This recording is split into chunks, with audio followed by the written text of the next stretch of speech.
लगातार हो रही भारी बारिश को लेकर सीएम धामी अलर्ट, अधिकारियों को दिए सभी फोन कॉल उठाने के निर्देश, गढ़वाल आयुक्त ने कॉल कर की जांच। देहरादून में शहीद स्मारक देहरादून में शहीद सम्मान यात्रा की तैयारियों की समीक्षा, सैनिक कल्याण मंत्री ने की समीक्षा। 5 अक्टूबर को शहीद सम्मान यात्रा का होगा आयोजन। बीजेपी में कांग्रेस के खिलाफ आक्रोश, पीएम के समर्थन में उतरे बीजेपी प्रदेश, कहा पीएम की माता पर अभद्र टिप्पणी करना बेहद निंदनीय। ऋषिकेश में विदेशी महिला से छेड़छाड़ और मारपीट का मामला, 3 युवकों पर लगा आरोप, तथ्यों के आधार पर जल्द होगी कार्रवाई। और रानीपोखरी में धोखाधड़ी करने वाले गिरोह का पर्दाफाश, 80 साल का गिरोह सरगना गिरफ्तार, अन्य आरोपियों की धरपकड़ में जुटी पुलिस।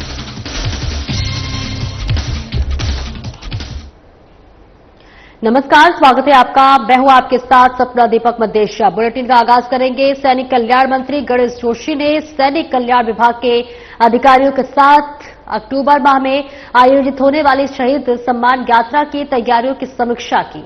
बैठक में सैनिक कल्याण मंत्री ने अधिकारियों को निर्देश दिए कि कार्यक्रम से संबंधित सभी आवश्यक तैयारियां समयबद्ध रूप से पूर्ण किए जाए। उन्होंने कहा कि आयोजन की भव्यता और गरिमा पर विशेष ध्यान दिया जाए। सैनिक कल्याण मंत्री जोशी ने बताया कि 5 अक्टूबर को लैंसडाउन में शहीद सम्मान यात्रा का आयोजन किया जाएगा। इस दौरान शहीदों के परिजनों को ताम्र पत्र भेंट कर सम्मानित किया जाएगा। उन्होंने अधिकारियों को यह भी निर्देशित किया कि इस यात्रा की तैयारियों को लेकर सभी जनपदों के जिला सैनिक कल्याण अधिकारी सक्रिय भूमिका निभाएं और कार्यक्रम की रूपरेखा सुव्यवस्थित ढंग से संपन्न कराया जाए। बैठक के दौरान उन्होंने प्रदेश भर में सैनिक विभाग गृहों के जीर्णोद्धार द्वारा और भर्ती पूर्व प्रशिक्षण के लिए ढांचागत विकास के लिए निर्देश अधिकारियों को दिए।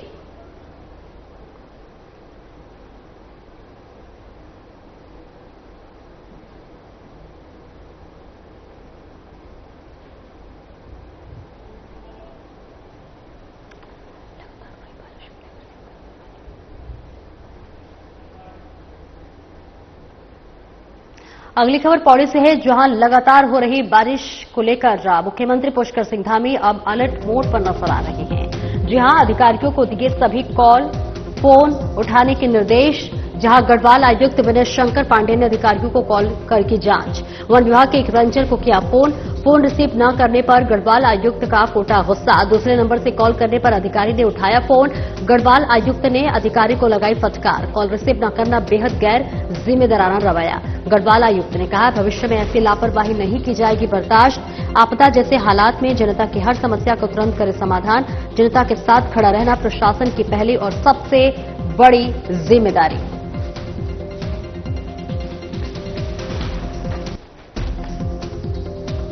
Private number no call ready.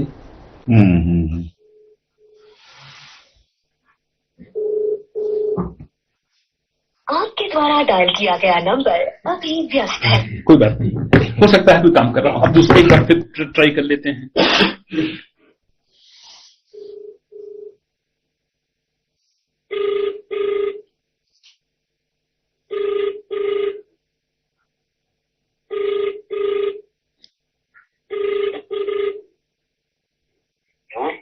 हाँ, रेंजर साहब बोल रहे हैं? जी सर। मैं विनय शंकर पांडे, डिविजनल कमिश्नर बोल रहा हूँ, गढ़वाल मंडल आयुक्त। जय हिंद। जय सर। कहाँ हैं आप? मैं यही पौड़ी सर। पौड़ी में हैं? अच्छा, देखो भाई, तुम्हारे बारे में ये अक्सर कंप्लेंट आती है कि आप लोगों का फोन नहीं उठाते हो, रिस्पॉन्ड नहीं करते हो। देखो, ये प्रवृत्ति अच्छी नहीं है। और इस समय आपको पता है कि आपदा का समय चल रहा है और कोई फोन आपसे कोई मतलब नॉर्मल बातचीत करने के लिए, तफरी करने के लिए तो करेगा नहीं। किसी भी गवर्नमेंट सर्वेंट के पास कोई फोन होता है तो कोई किसी काम के लिए ही करेगा। सर ऐसा तो नहीं हुआ सर कि फोन नहीं उठाए, कभी कोई वैसा हो रहा होगा सर इश्यू। नहीं, देखो दूसरी चीज और भी इसको गांठ बांध के रख लो कि अगर फोन नहीं उठा पाए, हो सकता है हम भी बिजी रहते हैं, आप भी किसी काम में व्यस्त हो, जी सर, लेकिन आप कॉल बैक करके पूछ जरूर लो। यार, मीडिया का कोई फोन आता है तो यार कोई चीज फोन उठाकर बताने में क्या दिक्कत है? कल बैठक थी सर, मैं इस पे से कुछ फोन रिसीव नहीं कर पाया होगा सर, अन्य था तो जो भी फोन आता चलिए तो मैं कॉल बैक भी करता सर। चलिए ठीक है, मुझे उम्मीद है भविष्य में आप इसका पालन करेंगे। एक ब्रेक के लिए रुकेंगे, जल्द लौटते हैं।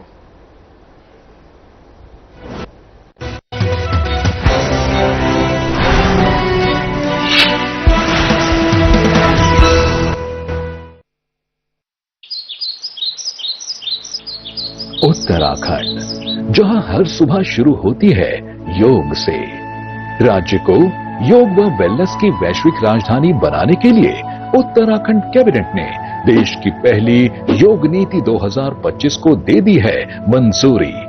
2030 तक के लिए मंजूर योग नीति के तहत राज्य सरकार उत्तराखंड में 5 नए योग हब स्थापित करेगी, जिसमें जागेश्वर, मुक्तेश्वर, व्यास घाटी, टिहरी और कोलीढेक झील क्षेत्र को योग हब के तौर पर विकसित करने का लिया है निर्णय। पर्वतीय क्षेत्रों में योग और वेलनेस केंद्र में निवेश पर 50% सब्सिडी दी जाएगी, जबकि मैदानी क्षेत्रों में 25% तक मिलेगी सब्सिडी। राज्य में खोले जाने वाले योग व ध्यान केंद्रों का किया जाएगा पंजीकरण। राज्य के 300 से अधिक आयुष, हेल्थ एवं वेलनेस केंद्रों में शुरू किया जाएगा योग। राज्य में योग व प्राकृतिक चिकित्सा निदेशालय का किया जाएगा निर्माण। योग नीति के तहत राज्य में करीब 13,000 से अधिक रोजगार होंगे सृजित। इसके अलावा 2,500 से अधिक योग शिक्षकों के लिए योगा सर्टिफिकेशन बोर्ड से होंगे प्रमाणित। इससे 10,000 से अधिक योग अनुदेशकों को होम स्टे, होटल आदि में रोजगार मिलने के बढ़ गए हैं अवसर। मुख्यमंत्री पुष्कर सिंह धामी जी का हार्दिक अभिनंदन, जिन्होंने योग नीति लागू करके बेरोजगार योग प्रशिक्षकों को एक अवसर प्रदान किया है, जिससे कि योग और वेलनेस केंद्र खोलने पर सब्सिडी मिलेगी। सरकार की योग नीति से हम सभी को फायदा हो। मुख्यमंत्री पुष्कर सिंह धामी की दूरदृष्टि से वैश्विक संवाद का केंद्र बन रहा है उत्तराखंड। यहाँ योग सिर्फ अभ्यास नहीं, एक जीवन है। प्रधानमंत्री श्री नरेंद्र मोदी के मार्गदर्शन में मुख्यमंत्री श्री पुष्कर सिंह धामी ने कई ऐतिहासिक फैसले लिए हैं, जो देवभूमि उत्तराखंड की सांस्कृतिक विरासत और विकास को आगे बढ़ाने में निर्णायक साबित हुए हैं। मुख्यमंत्री श्री पुष्कर सिंह धामी की दूरदर्शी सोच से आजाद भारत के इतिहास में समान नागरिक संहिता लागू करके नए युग का शुभारंभ करने वाला उत्तराखंड देश का पहला राज्य बना है। देवभूमि उत्तराखंड के संसाधनों और जमीनों को बचाए रखने के लिए जनभावनाओं के अनुरूप सख्त भू कानून लागू किया गया है। प्रदेश में पहली बार जबरन धर्मांतरण को संज्ञेय अपराध माना गया है और दोष सिद्ध होने पर 10 साल की गैर जमानती सजा का प्रावधान किया गया है। उत्तराखंड में देश का सबसे सख्त नकल विरोधी कानून लागू किया गया है। प्रदेश में पहली बार सरकारी नौकरियों में महिलाओं को 30% क्षैतिज आरक्षण प्रदान किया जा रहा है। राज्य में 23,000 से अधिक सरकारी नौकरियों में युवाओं को पारदर्शी प्रक्रिया से नियुक्ति दी गई है। डबल इंजन सरकार के कुशल नेतृत्व में G20 बैठकों से उत्तराखंड को ग्लोबल पहचान मिली है। इन्वेस्टर्स समिट से प्रदेश में निवेश के नए द्वार खुले हैं। राष्ट्रीय खेलों का भव्य और सफल आयोजन हुआ है और देश भर में खेल भूमि के तौर पर आधुनिक उत्तराखंड की पहचान बनी है। उत्तराखंड के पर्यटन को नए आयाम देने के लिए प्रदेश में पहली बार शीतकालीन यात्रा की ऐतिहासिक पहल की गई है। डबल इंजन सरकार के कुशल प्रबंधन से ही सिलक्यारा टनल से 41 श्रमिकों का सफल रेस्क्यू किया गया। नीति आयोग की SDG इंडेक्स में उत्तराखंड को देश में पहला स्थान मिला है।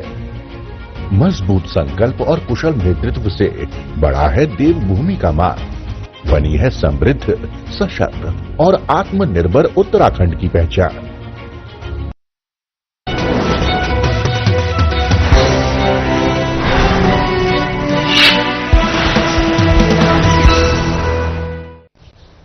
ब्रेक के बाद एक बार फिर से स्वागत है आपका। खबरों में आगे बढ़ेंगे। ऋषिकेश में एक विदेशी महिला ने 3 युवकों पर मारपीट और छेड़छाड़ करने का आरोप लगाया है। पुलिस ने विदेशी की तहरीर पर आरोपियों के खिलाफ मुकदमा दर्ज कर अपनी जांच शुरू कर दी है। तो वही पुलिस को दी गई तहरीर में विदेशी ने बताया है कि वह घूमने के लिए ऋषिकेश आई और बस स्टैंड पर उसे अतुल, राहुल और धीरज नाथ के 3 युवक मिले, जो उसे होम स्टे दिलाने के नाम पर अपने साथ एक घर में ले गए, जहां तीनों युवकों ने उसके साथ छेड़छाड़ शुरू कर दी। विरोध करने पर युवकों ने उसके साथ मारपीट की थी। चिल्लाने की आवाज सुनकर आसपास के लोग इकट्ठा हो गए, जिसके बाद युवकों के चंगुल से निकलकर भाग गई। कोतवाल प्रदीप राणा है बताया है कि तहरीर के आधार पर युवकों के खिलाफ छेड़छाड़ और मारपीट करने के आरोप में मुकदमा दर्ज कर लिया गया है। पुलिस ने जांच शुरू कर दी है। यदि आरोप सही पाए जाते हैं तो आरोपियों के खिलाफ अग्रिम कार्रवाई की जाएगी।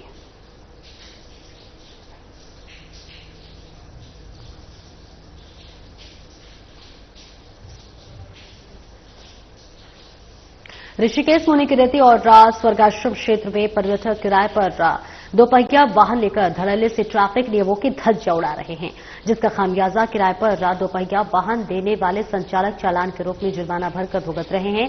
पर्यटकों की इस हरकत से संचालकों को इनकम से ज्यादा नुकसान हो रहा है। संचालक इस नुकसान का जिम्मेदार परिवहन विभाग और ट्रैफिक मुख्यालय को ठहरा रहे हैं, क्योंकि ट्रैफिक नियमों के उल्लंघन पर ऑनलाइन काटे जाने वाले चालान का मैसेज संचालकों के मोबाइल पर 24 घंटे बाद पहुंच रहा है। तब तक पर्यटक किराए पर लिया दोपहिया वाहन संचालकों को वापस कर बैरंग हो रहे हैं।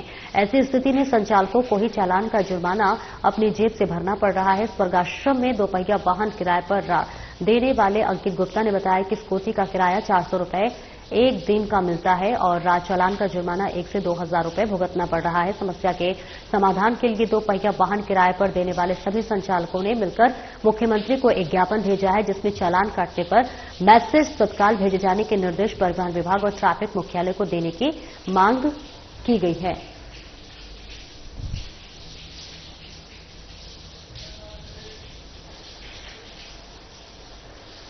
एक ब्रेक के लिए रोकेंगे, जल्द लौटते हैं।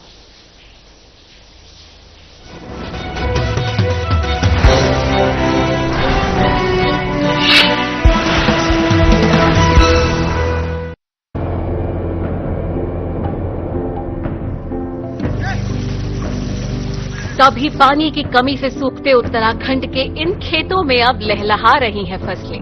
राज्य में सिंचाई की आधुनिक तकनीकी ने खोल दिए हैं किसानों के तरक्की के द्वार। इन सीढ़ीदार खेतों में प्राकृतिक स्रोतों के जरिए पानी पहुंचाना हमेशा चुनौतीपूर्ण रहा है, लेकिन उत्तराखंड सरकार की पहल से सोलर पंप लिफ्ट सिंचाई योजना निर्माण के जरिए पानी को खेतों तक पहुंचाना हो गया है बेहद आसान। लघु सिंचाई परियोजना के तहत सिंचाई के लिए बने सोलर वाटर लिफ्टिंग सिस्टम व अलग अलग तकनीकी से बनाए गए पानी के टैंकों ने पहाड़ की खेती किसानी को दिए हैं नए आयाम। सिंचाई होने से किसान बंजर पड़े खेतों पर नकदी फसलें उगाकर कर रहे हैं लाखों की कमाई। सौर ऊर्जा से चलने वाले पंपिंग सिस्टम से किसानों की बिजली पर निर्भरता भी हो गई है खत्म। सरकार का किसानों की आय दोगुना करने का संकल्प हो रहा है पूरा।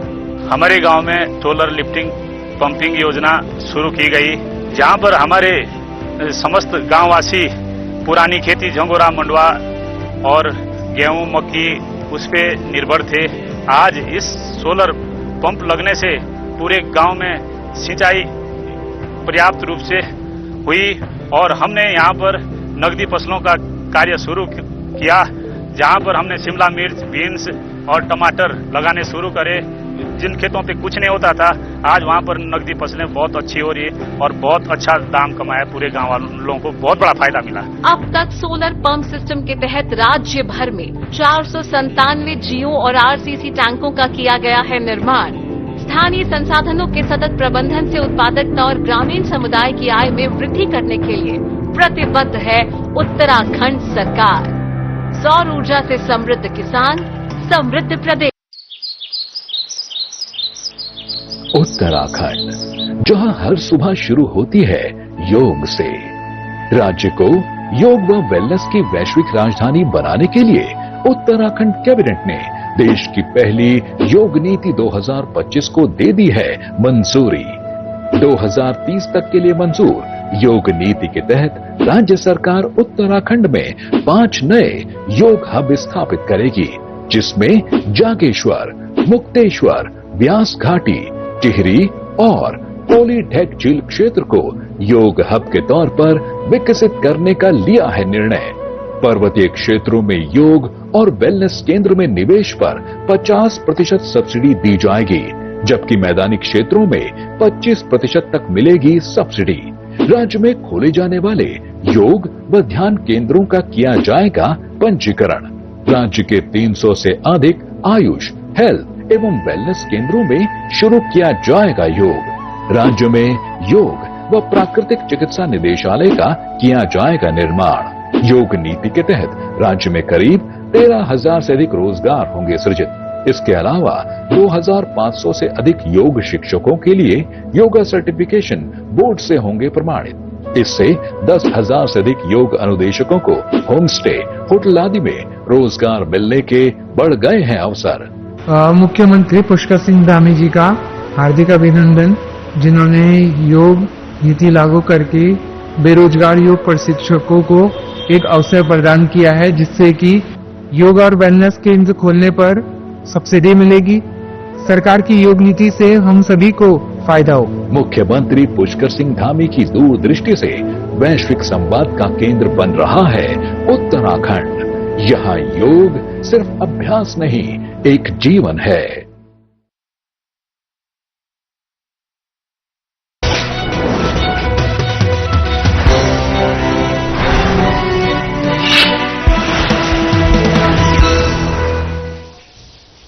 ब्रेक के बाद एक बार फिर से स्वागत है आपका। खबरों में आगे बढ़ेंगे। रानी पोखरी थाना पुलिस ने लापता फौजी हुकुम सिंह के नाम पर फर्जी दस्तावेज तैयार कर जमीन की धोखाधड़ी करने वाले गिरोह का पर्दाफाश किया है।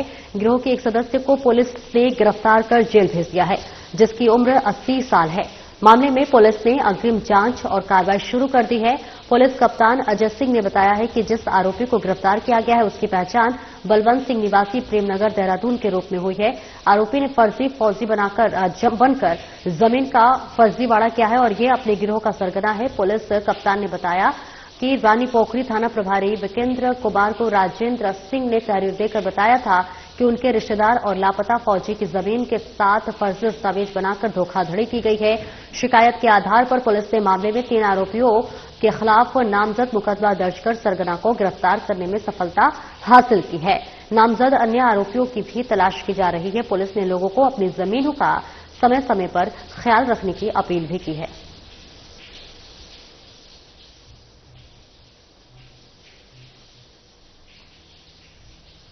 उत्तराखंड में मानसून सीजन अपने अंतिम चरण में है। ऐसे में मानसून समाप्त होने के बाद पीडब्ल्यूडी विभाग पुलों का ऑडिट कराएगा, जिससे प्रदेश में मानसून से पुलों के नुकसान का आकलन किया जा सके। पीडब्ल्यूडी सचिव पंकज पांडे ने बताया है कि प्रदेश में कोई भी पुल फिलहाल जर्जर हालत में नहीं है। बारिश के कारण जो पुल वॉश आउट हो गए हैं उन पर वैली ब्रिज बनाए गए हैं।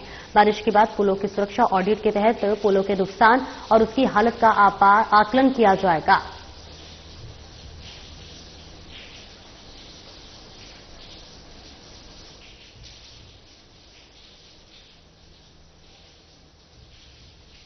वर्तमान में कोई जर्जर हालत में नहीं है। जो 2-3 जगह पे पुल डैमेज हुए हैं उनमें नए पुल बनाए जाएंगे। उनमें हमने फिलहाल बेली ब्रिज लगाया है और बारिश के बाद दोबारा से असेसमेंट किया जाएगा कि इस बारिश ने कितने पुलों को अफेक्ट किया है, कहां पे किस लेवल का ट्रैफिक रखना है, कैसे उसको बंद करना है, चालू करना है। उसको बारिश के बाद हम लोग दोबारा असेस करेंगे और उसका फाइनल करेंगे कितना ट्रैफिक रखना है हमें। एक ब्रेक के लिए रुकेंगे, जल्द लौटते हैं।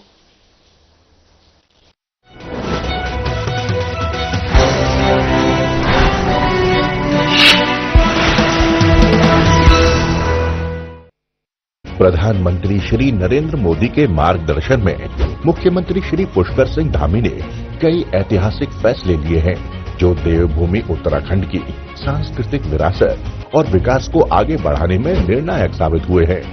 मुख्यमंत्री श्री पुष्कर सिंह धामी की दूरदर्शी सोच से आजाद भारत के इतिहास में समान नागरिक संहिता लागू करके नए युग का शुभारंभ करने वाला उत्तराखंड देश का पहला राज्य बना है। देवभूमि उत्तराखंड के संसाधनों और जमीनों को बचाए रखने के लिए जनभावनाओं के अनुरूप सख्त भू कानून लागू किया गया है। प्रदेश में पहली बार जबरन धर्मांतरण को संज्ञेय अपराध माना गया है और दोष सिद्ध होने पर 10 साल की गैर जमानती सजा का प्रावधान किया गया है। उत्तराखंड में देश का सबसे सख्त नकल विरोधी कानून लागू किया गया है।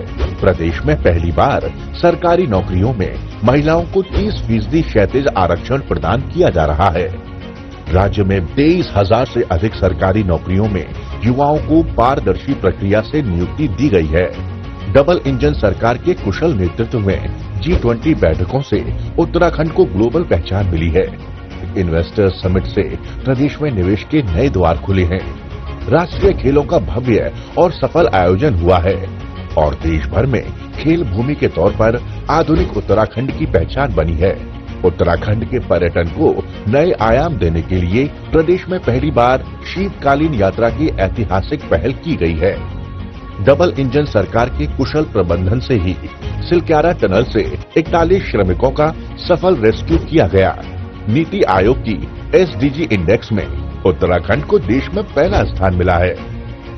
मजबूत संकल्प और कुशल नेतृत्व से बढ़ा है देवभूमि का मान, बनी है समृद्ध, सशक्त और आत्मनिर्भर उत्तराखंड की पहचान।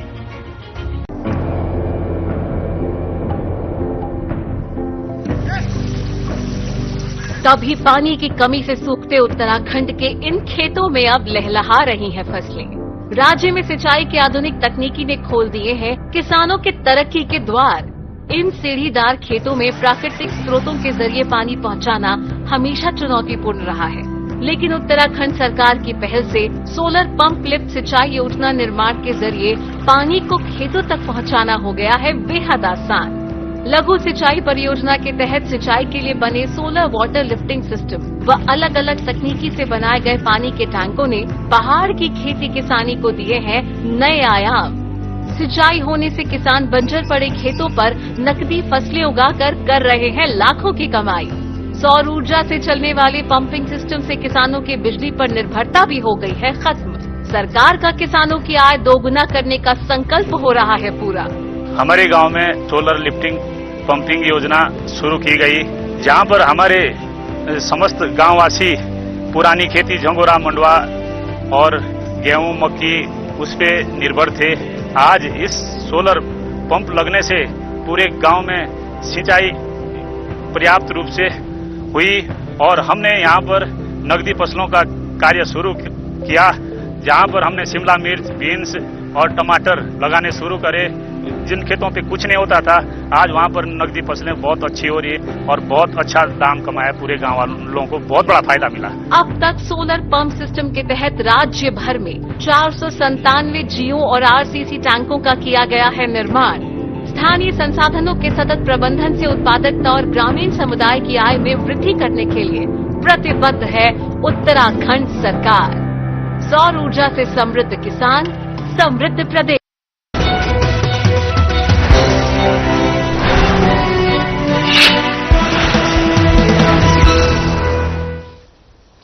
और ब्रेक के बाद एक बार फिर से स्वागत है आपका। खबरों में आगे बढ़ेंगे, जहां प्रधानमंत्री नरेंद्र मोदी के समर्थन में उतरे बीजेपी के प्रदेश अध्यक्ष महेंद्र भट्ट। जी हां, आपको बता दें, पीएम मोदी की माता जी पर अभद्र टिप्पणी के लिए कांग्रेस नेताओं की कथित अपमानजनक शब्दों की कड़ी निंदा की। पीएम मोदी के दिवंगत माता पर अभद्र टिप्पणी करना बेहद निंदनीय। महेंद्र भट्ट ने कहा, कांग्रेस हमेशा नकारात्मकता फैलाने का करती है काम। पीएम मोदी की माता जी के लिए अभद्र शब्दों का किया गया इस्तेमाल। समाज के विभिन्न वर्गों में स्वाभाविक आक्रोश। इस घटना के विरोध में देहरादून में बीजेपी कार्यकर्ताओं ने किया प्रदर्शन। कांग्रेस नेताओं को सचेत करने के लिए किया प्रदर्शन। पीएम मोदी की माता जी के लिए अपमानजनक शब्दों का प्रयोग समस्त महिला शक्ति का अपमान। देहरादून में दिया एक मजबूत संदेश।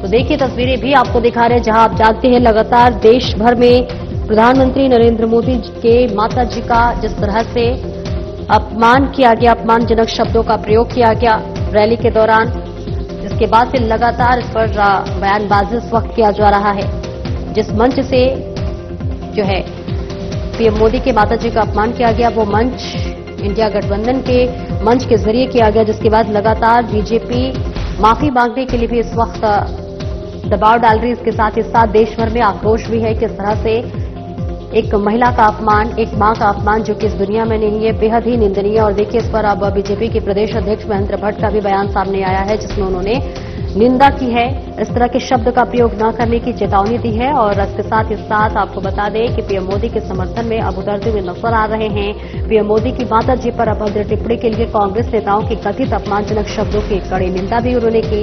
पीएम मोदी की दिवंगत माता पर अभद्र टिप्पणी करना बेहद निंदनीय है। महेंद्र भट्ट ने कहा कि कांग्रेस हमेशा नकारात्मकता फैलाने का काम करती है। पीएम मोदी की माता जी के लिए अभद्र शब्दों का इस्तेमाल किया गया। समाज के विभिन्न वर्गों में ये स्वाभाविक आक्रोश है। इस घटना के विरोध में देहरादून में बीजेपी कार्यकर्ताओं ने प्रदर्शन किया। कांग्रेस तो हर सवाल को नकारात्मक दृष्टिकोण को ही खड़ा करती है। देश के प्रधानमंत्री जी की माता जी की जिस प्रकार का शब्दों का प्रयोग किया गया, उस पर भारतीय जनता पार्टी के कार्यकर्ता ने समाज के अनेकों वर्गों में आपको पुनः स्वागत था। और कल एक प्रदर्शन था, उस प्रदर्शन को ये सचेत करने के लिए प्रदर्शन था, कांग्रेस के नेताओं को भगवान सद्बुद्धि दे और इस प्रकार से अपशब्दों का प्रयोग किसी भी, वो तो एक प्रधानमंत्री की माती, मैं कहता महिला शक्ति के अपमान को लेकर हमने विषय को रखा था और एक मैसेज कल देहरादून के अंदर गया है।